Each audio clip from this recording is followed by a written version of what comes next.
আমি তো ভাবতেই পারিনি এবছরে টগর ফুল গাছটাতে এত কড়ি এসে ফুল ফুটবে। প্রতি বছর 2টো 4টে 5টা করে ফোটে অবশ্য, কিন্তু এই বছরে যা পরিমাণ কড়ি এসছে গোপালের পুজো চলে যাবে। যাই হোক, এখানে টগর ফুল গাছের ফুল পরে তুলবো, আগে হচ্ছে তুলে নিলাম বাসনগুলো আমি রাতে মেজে রাখি প্রতিদিনই, সে যত রাতেই হোক। আর বাসনগুলো মেজে উপর করে রাখলে বেশ শুকিয়ে থাকে।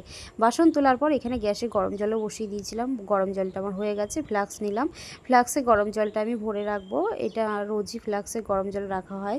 তারপরে চলে এসেছি ঘর মোছার কাজে। আর উঠোনটা আগেই ঝাড় দেওয়া হয়ে গেছে, সেটা হয়তো তোমাদের ক্যামেরাবন্দি করা হয়নি, আগের দিন দেখিয়েছি। তাই ভাবলাম থাক, ঘরটা মুছে টুছে স্নান করে এক বালতি কেচে চলে এসেছি সোজা ঠাকুর ঘরে। তার মধ্যে দেখো ফুলটা তোলা হয়ে গেছে। আর দেখো তোমাদের ফুলগুলো দেখায়, কতগুলো ফুল হয়েছে, একসাজি ফুল।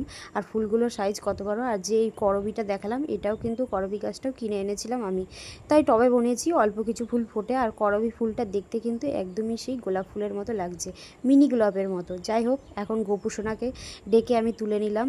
আমাদের সেই গোপুসোনা উঠে একদম রেডি সেডি হয়ে গেছে। আমি গয়নাগাটি পোশাক আশাক পরিয়ে সাজিয়ে বসিয়ে দিয়েছি।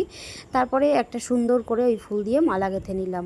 খুবই সুন্দর একটা মালা হয়েছে, দেখো তোমরা। মালাটা আমার খুবই ভালো লেগেছে, একটা লকেট করেছি করবি দিয়ে। যাই হোক, এবার আমি গোপুর গলায় আমি গোপাল সোনার আমাদের গলায় পরিয়ে দিলাম। আর সুন্দর করে ফুল দিয়ে সিংহাসনটা সাজিয়ে দিয়ে পুজো করে নিলাম।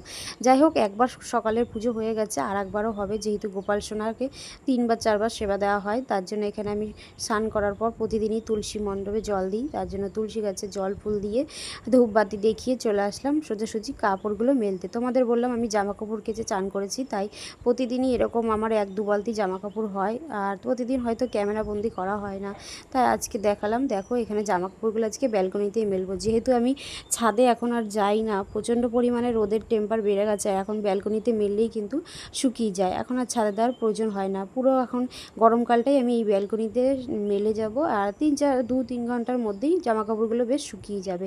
মানে প্রচণ্ড পরিমাণে তাপ আসে, এই দিকটা ফাঁকা, আর হাওয়াতেও শুকিয়ে যায় খুব ভালো। আর শীতকালটা আমি ছাদেই মেলি, যেহেতু শীতকালে রোদটা কম থাকে আর রোদের অত জোর থাকে না, তার জন্য।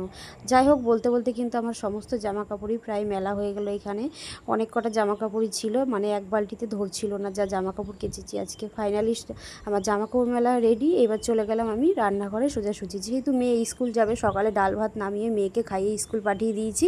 আর এদিকে চলে এসেছি চিকেন নিয়ে, কারণ চিকেনটা আমাদের খুব কমই হয়, ধরতে গেলে হয়ই না। আর মেয়ে খেতে চেয়েছে, বায়না করছে, কদিন ধরে নিরামিষ চলছে।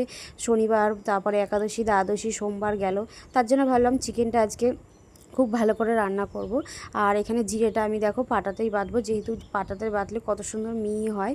আর মিক্সিতে দিলে কিরম গোটা গোটা থাকে, তাই সমস্ত মশলা কিন্তু আমি মিক্সিতে করলেও জিরেটা হাতেই বেটে নিয়েছি। চিকেনগুলো ভালো করে ধুয়ে রেখেছিলাম, মশলাটা একটু জাস্ট কষিয়ে নিয়ে তারপরে আমি চিকেনগুলো দিয়ে ভালো করে নেড়ে চেড়ে অনেকক্ষণ মতো কষিয়ে নিয়ে রান্না করে নিলাম। তারপরে ফাইনালি আমার চিকেনের মধ্যে আমি এখানে দিয়ে দিলাম একটা টমেটো দিয়ে আবারও কষিয়ে নামিয়ে নিয়েছি। আজকের আমার চিকেন রেডি। আর এদিকে আমার ডাল মাছ আগেই হয়ে গেছে। আজকের মতো টাটা বন্ধুরা।